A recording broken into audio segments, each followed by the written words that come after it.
All right. Good afternoon. My name is Sakshat Puri, and I'm a senior at Mound High School. I'm the current chapter founder and president of the Young Americas Foundation YAF chapter in Mound, and I'm also a first-time voter. Today, I have the pleasure to be joined by Mayor John Huffman, the mayor of the city of Southlake, and candidate in the Republican primary for the state of Texas, District 26, for United States Congress. Thank you for joining us. Yeah, thanks, Sakshat. I appreciate the time, and thank you guys, everybody who's watching and listening. This is really important that you guys are involved at this level. It means a lot. Yeah, that's great. So just to go ahead and dive right in, why don't you share your background, where you're Yeah, from, your career path, and kind of what led you to be running for Congress today? yeah, absolutely. So going way back, lived in Texas, born in Galveston, grew up in College Station, Texas. Went to Texas A&M, and like most good Aggie men, I married an Aggie bride. And college, we moved up to Washington D.C. Went to law school at Georgetown and spent 3 years up there. My wife and I both actually worked on Capitol Hill and did that thing. But after 3 years of law school, we moved back to DFW because we had one kid, got pregnant with a second, and decided that DC was no place to raise our family. So back to Texas we came. We found North Texas and South Lake in 2008, and we have been here ever since. And my story in public service is not dissimilar to most. I started by getting involved in my city, in my local government. Started volunteering for some boards and commissions because in city politics and in city governance, there's a lot of volunteer opportunities to get involved. And in fact, I encourage most of the younger audience that I talk to, including high schoolers, when you land where you're going to in college or right after college, get involved in your local government because there are a ton of volunteer positions, and we as city leaders love to put young folks in those things because of the energy and the desire to get involved. It's a great spot to learn about what a city actually does and learn what local government works on. So that's what I did. I was in my late 20s and got involved and had the opportunity to quickly become a vice chair and a chair of the board that I was on. And then in 2015 was asked to run for city council. I did. I was unopposed for a couple of terms. And then when my predecessor as mayor was term limited, she basically came to me to run for mayor and to continue the success that we were seeing. And I did, and I won 71-29, and been mayor for the last 3 years. And South Lake, much like the rest of North Texas, is a wonderful place. It is not a turnaround project. And honestly, when this seat came open, when Dr. Burgess decided to retire, my wife and I prayed about it a lot and really, felt a calling for this and decided the doors were open and we wanted to walk the path and see where it led. And very thankful to have done it, and very thankful to make these relationships and to basically go around the district and talk about the experience that we have that I think sets up really well to start solving some big problems in DC, because there are some big problems to solve. But listen, it's like I said, it's experience is what makes a difference in a role like this. You have to have experience in working in governance and having those relationships and the ability to make good decisions, but also to have the opportunity to be tested under fire, because that makes a big difference too. And when I'm all about being faithful in the smaller things leads to bigger things. So that's my story, kind of the 30,000-foot view, and why I'm running for this seat.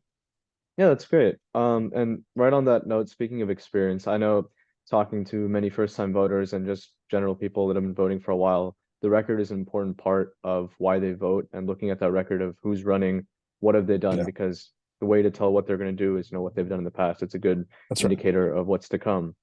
That's And right. just on that record itself, so during your time so far as South Lake Mayor, describe some of like the challenges you've had Yeah. and different things you've done and tried to develop in South Lake. Yeah, absolutely. And so by the way, we talk about that a lot on the stump. You don't have to worry about what I will do because you can look at what I have done. Mhm. And that's the whole point of looking at someone's experience and why that's so important. So as mayor, I get to work on all kinds of issues and fight and win on conservative victories that I think are really important. Every year, for instance, we balance budgets. We have to balance budgets. As it turns out, I'm not like the federal government. I can't print money. And so so we balance our budgets every year, which is why I think it's so offensive to people like me when we. Oh, Sakshat, can you hear me still? Yeah, I can hear. Yeah, okay, perfect. So offensive people like me to see the federal government run these incredible deficits and rack up trillions and trillions of dollars in debt, I'm like, you know what?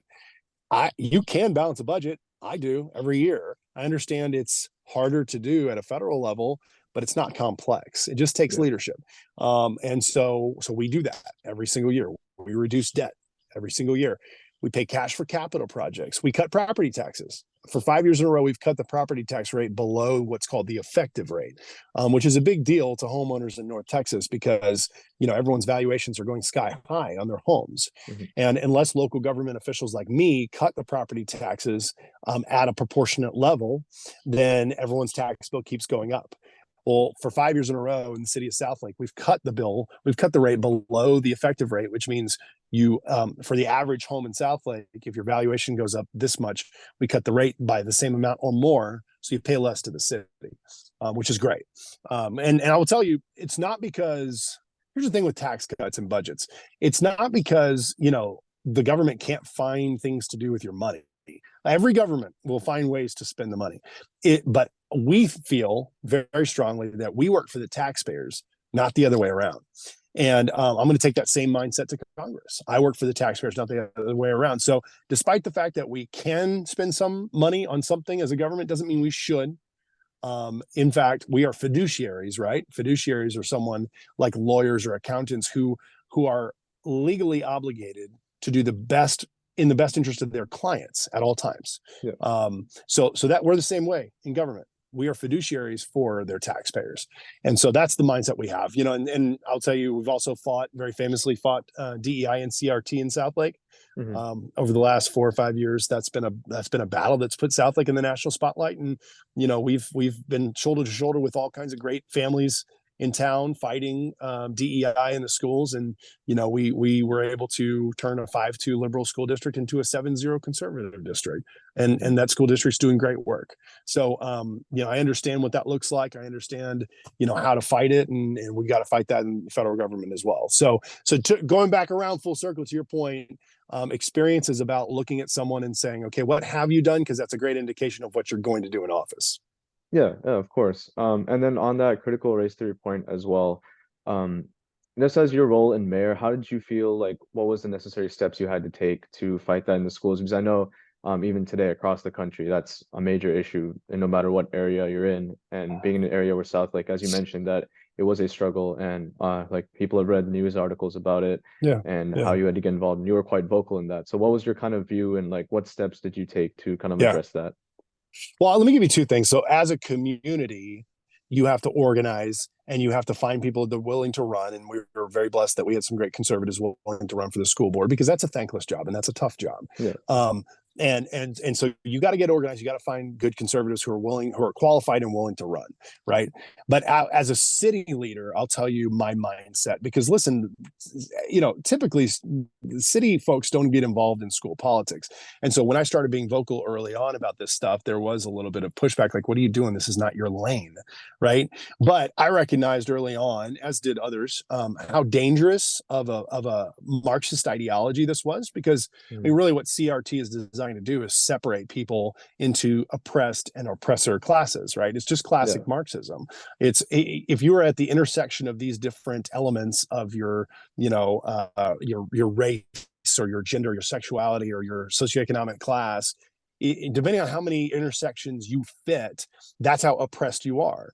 Mhm. And then we want as a leftist ideology or as a Democratic Party, we want to make sure all of you oppressed classes are voting for us so we can take power to right your wrongs, to defeat the oppressors, whatever that means. Like I said, it's classic Marxist ideology. And so I recognized, as did others early on, that this was incredibly dangerous. And it's a value system that the average parent, even no matter what you vote, however you vote, the average parent doesn't want this stuff taught to their kids, especially from a young age. And so we stood up, we fought it, and I felt like it was my duty as a city leader to be very vocal about that and very vocal about supporting the people that were trying to get elected to fix it. And that's what we got to do as a country. We have to. Everyone has a platform, right? Yeah. Sakshat, you have a platform.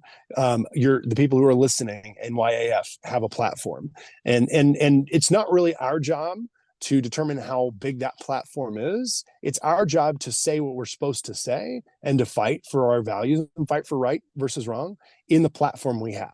Right. Hmm. So whether you're a mayor or whether you're a leader of an organization, whether you're a leader of a group in high school or whatever you are, wherever you are, it's your job to use your voice to fight for goodness and truth. And so that's what we did. And we as a community in South Lake, we pushed back on it. We got to do it all over the country though. There's a lot of work to do.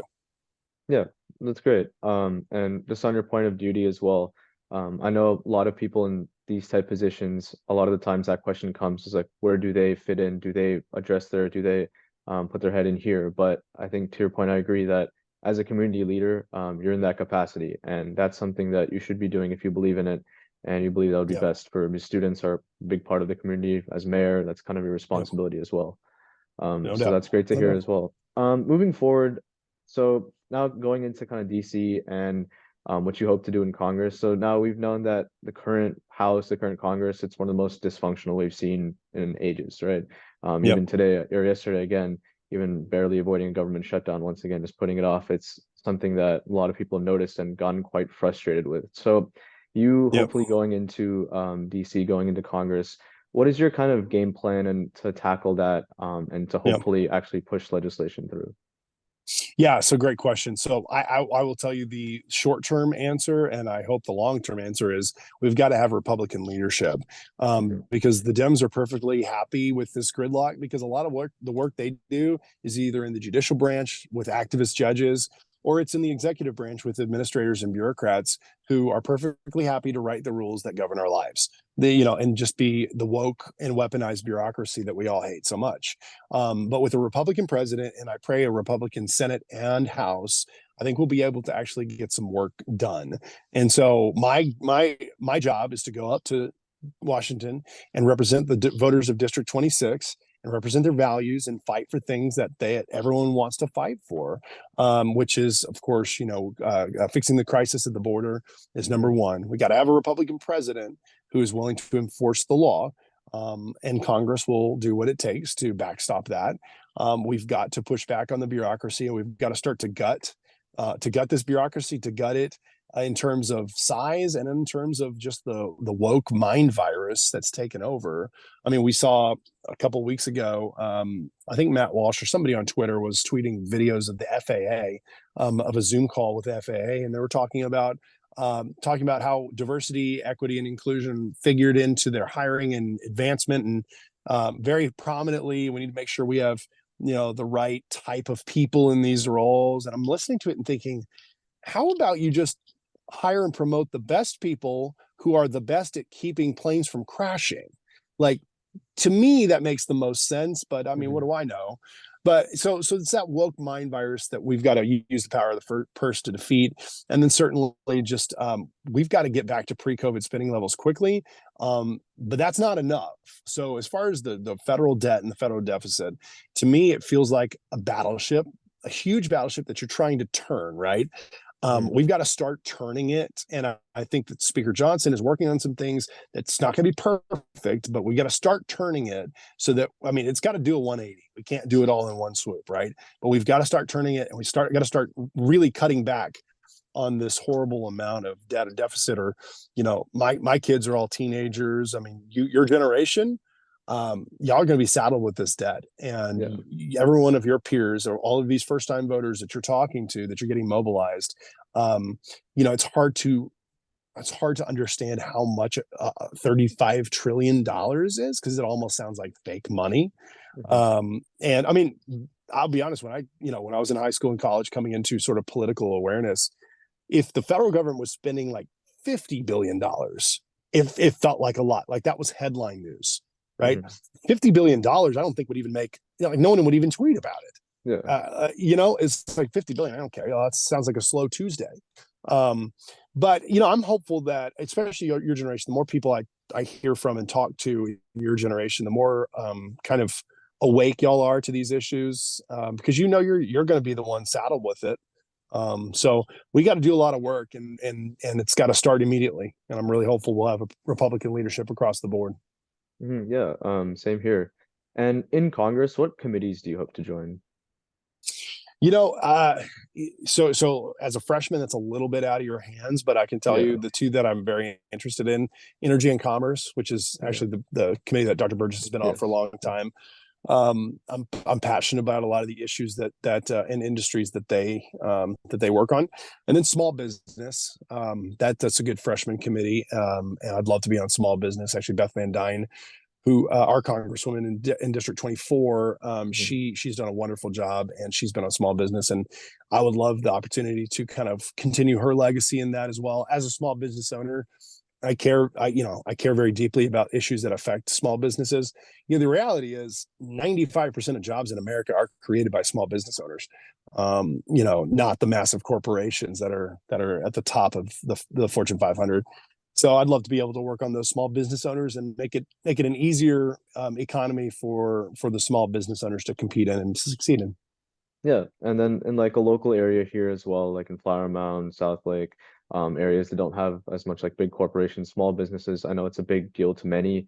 You yourself are a business owner. We Mm-hmm. know a lot of people around us that are business owners, so that's a very important issue that I think a lot of people are kind of seem Yeah, to forget a lot of the times when voting. But I think those especially affected by it, it's a big factor for them in terms of what no needs to doubt. get done in Congress. Well, no doubt. And I think if you've been a small business owner, and honestly, a lot of people in your generation are already, kind of getting to small business Yeah. with this gig economy. I mean, you might be hired to do all kinds of things. I know my kids do personal service stuff with neighbors. They babysit, they watch pets. I mean, that's small business, right? You're selling yourself. You're doing a good job. You're collecting money. So people get it. People understand, and listen, the federal government should make it easy to get into small business and should make it easy to stay in small business. Right now, it's kind of the opposite. They've made it harder and harder to choose to do business versus choose to take on student debt or whatever. And they're making it harder and harder to stay in small business. A lot of the policies that we see that are coming out of the bureaucrats in DC are making it tough. They're making it real tough on small business owners in every industry, because every regulation that they pass, every new rule, every new tax, every new law is just something else that a small business owner has got to deal with, and it's very expensive. So I want the federal government to eliminate roadblocks to small business ownership, and I want to make it easy for you if you want to start a business, if you want to start hang a shingle as a lawyer or engineer or doctor, or open up a construction company or whatever you want to do. I want you to be able to do it and find resources within the federal government and not regulation. So I think that's really, really important, especially around here. Yeah, I wholeheartedly agree with that. Now moving on to just some current day issues. So the first, obviously very big in Texas is the border, and Yeah, obviously that's not a new issue. It's been around for a while, but I think in the yeah, especially the last couple months, it's become kind of out of hand.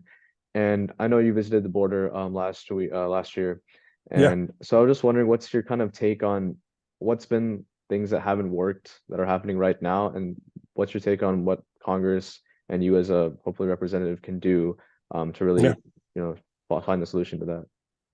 Yeah, it's a great question. So when I went down to the border, actually, it was before this race was even a thing. Went down to the border and talked with Border Patrol agents, and they were very open. And they said we can fix this tomorrow if they let us, but they won't. Mhm. It's all policy based, right? So one of the Yeah. things that the Dems criticize the Republicans on is well, you won't give us the laws we need. Well, they have the laws. They have all the laws in place that they need, and what they have to do is execute. So the biggest change that's happened under the Biden administration is a change in policy called a remain in Mexico policy. Okay, Hmm. so under the Trump administration and in years past, the way the asylum process worked was if you walked across the border and you say, "I claim asylum," because listen, asylum is a thing, right? Yeah. Like if you and I are the sons of a Bolivian general and there's some coup and we're afraid for our family's life, we can come to America and say, hey, we want to claim asylum. Hmm. And America will let you in. It's a very narrow part of the immigration law, but it's a thing, right? What's happening now is folks are walking up to the border. and sometimes in a lot of cases sort of sitting down and waiting for Border Patrol and saying we claim asylum.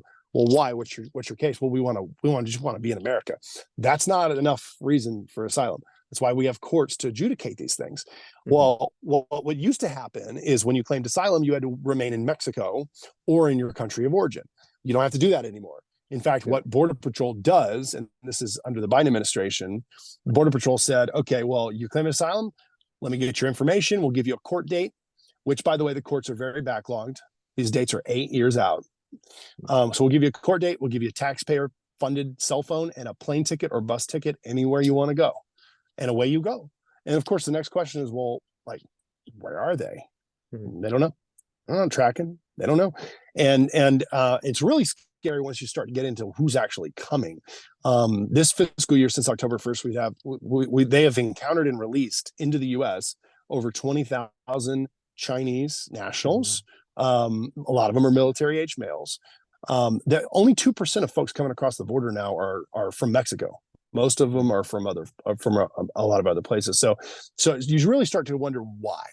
And when you think you can change the law and you can fix it, or you can change your policies and you can fix this, why aren't you doing that? Because it's an intentionally driven crisis, and the Dems are going to want power. They're going to at some point hope that we all feel so bad for the humanitarian crisis that we allow them to make all these folks citizens, and then Republicans will never have power again. It's a power grab. So, Yeah. so the Republican president needs to start enforcing the law. Congress needs to pass whatever budget we have to pass to finish the parts of the wall that we can finish, and support the president in enforcing these laws. And then from there, we have to deal with whatever fallout comes from that. And frankly, we got to fix the legal immigration system too. There are some major problems with legal immigration. Yeah. How the match of trying to match domestic labor demand with foreign labor supply. It's a mess right now. It's a total mess, but you can't even talk about that until we fix the border crisis. So those are some of the things that we can work on as a federal government immediately. Hmm. Yeah, I'm glad to hear you have a plan and that, you've talked to specific individuals that's given you kind of that exposure of what can and needs to be done. Yeah, for And sure. then moving on to another modern day issue, foreign policy is obviously very large at scape these days. And kind of in your role in the Republican Party these days, even that within that is split of what to do within the foreign policy Yeah. spectrum. And so what's your kind of take on the Russia-Ukraine war, what the US should be doing, what level of foreign involvement we should have currently, and as well as what's happening in Gaza with Israel and Palestine as well? Yeah, well, listen, the Israel Hamas issue is a super easy one. There's not two sides to that in my view. October 7th was the worst terrorist attack maybe in Israel's history. Mhm. Israelis were massacred in their kibbutzes, in their schools, and I support Israel in as they eradicate the Hamas threat. And if Hamas wants a ceasefire, then they need to lay down their weapons and pray for mercy. Mhm. To me, that's not an issue, and I'll support the what giving Israel what it needs to maintain their military advantage in the region and to do what it takes to keep itself safe. Mhm. The Ukraine thing, there are a lot of really smart people on both sides of this. But I'll tell you where I land. So someone's got to make a case for what American interests right now are at stake for spending billions and billions of more dollars going over to Ukraine. And I'm not necessarily saying there's not a case to be made, but I want to hear it. I want to hear the actual American interest that we're defending. And because listen, right at this point, in general, the Russian advancement has been stopped. Their military has been degraded to a certain degree, so it seems like some of the military objectives have been accomplished. It also disturbs me to see the reporting that lots of this money has gone to civil servants and to support the economy and things other than war fighting. In Mhm. Ukraine, I think there's a lot of reporting on the corruption that country has. So that disturbs me. And then, frankly, the lack of funding for Israel and our border. And I think a lot of Republicans very rightly believe that the federal government doesn't need to be printing and borrowing in the future when we can't even take care of our own stuff home, printing and borrowing to fund a conflict overseas that we feel very disconnected from. If you make a case that this additional money is going to go directly to war fighters.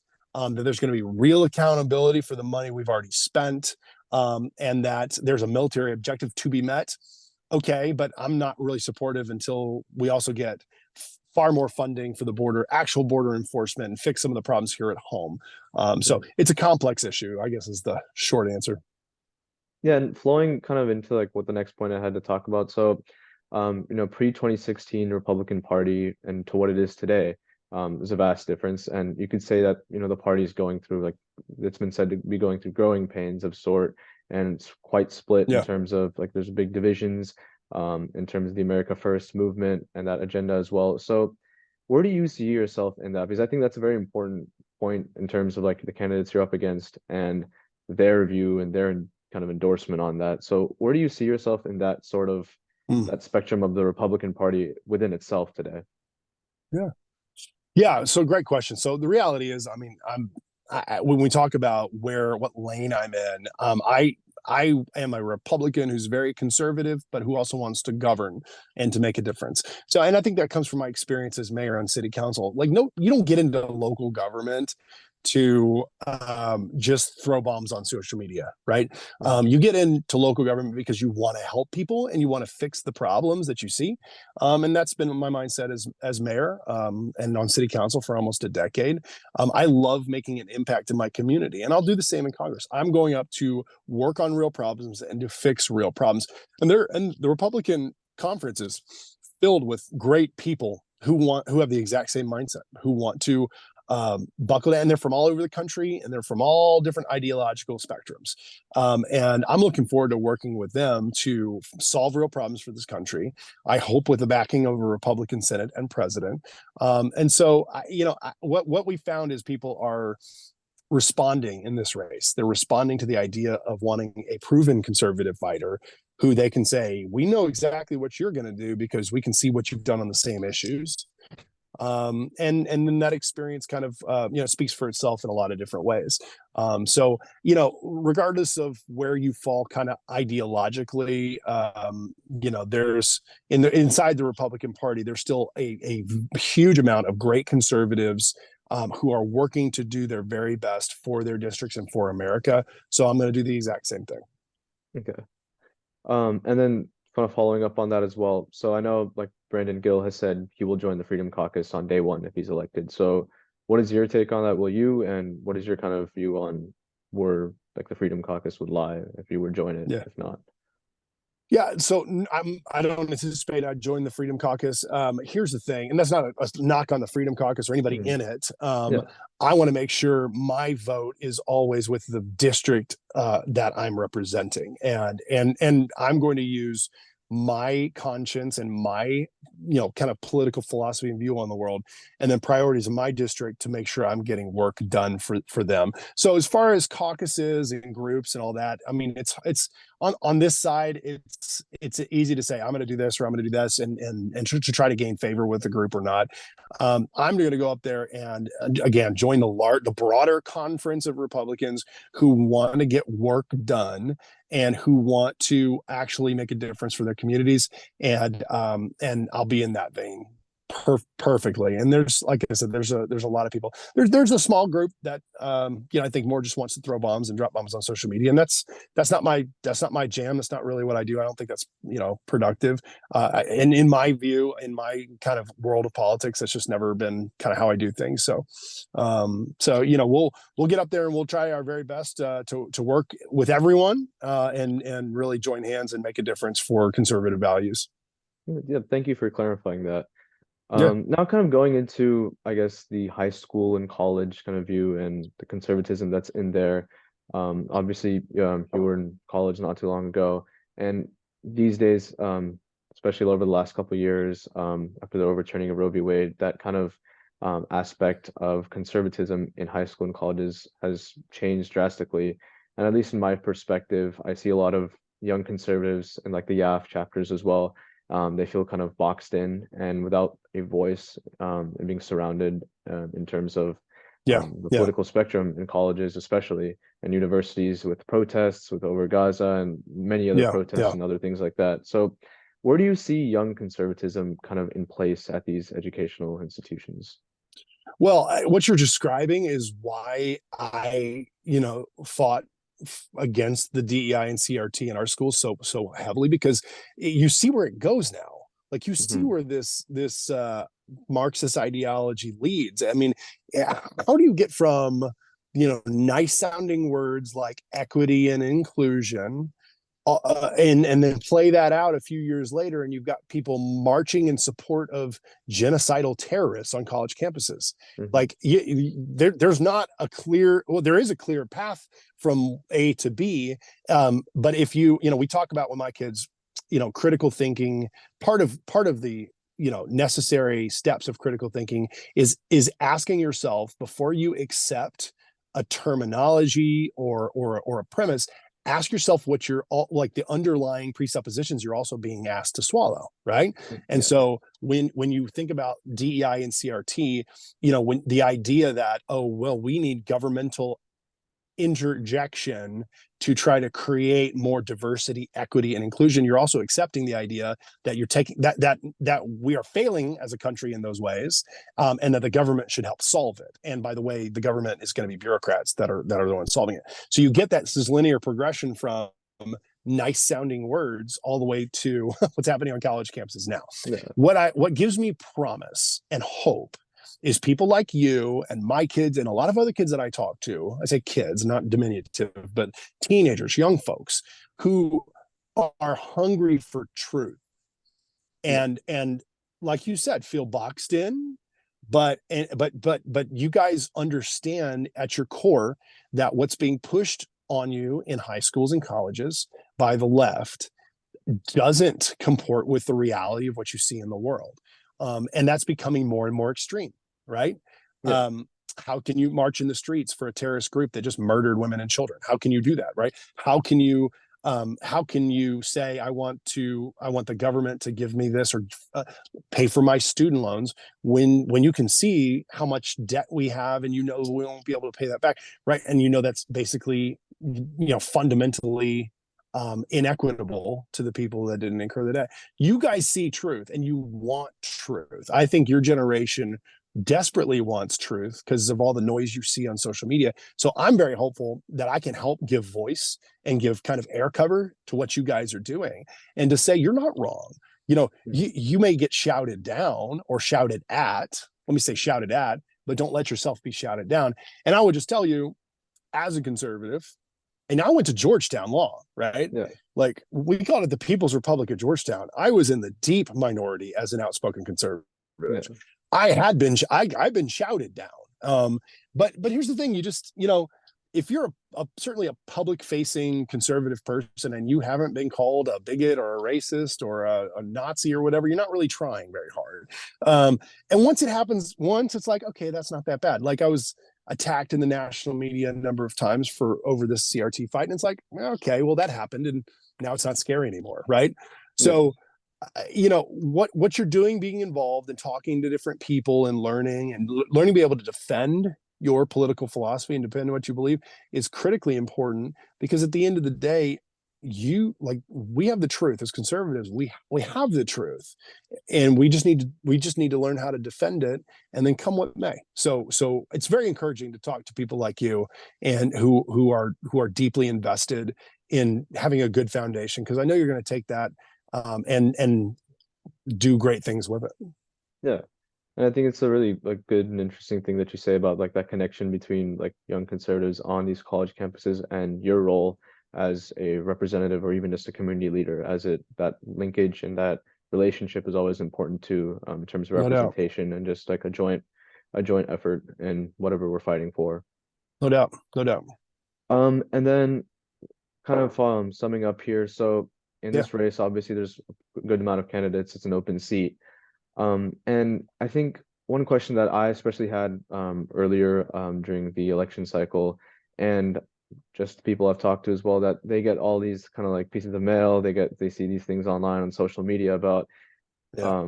the candidates and what they stand for, and obviously a lot of them very similar stuff about border, Yeah. small businesses, other things like that, and they see that it's very similar and consistent throughout each candidate. So What do you think, especially since this race will go maybe into a runoff, what do you think really sets you apart in terms of that and your views and policy objectives differently than other candidates and other prominent candidates that have been advertising similar things online?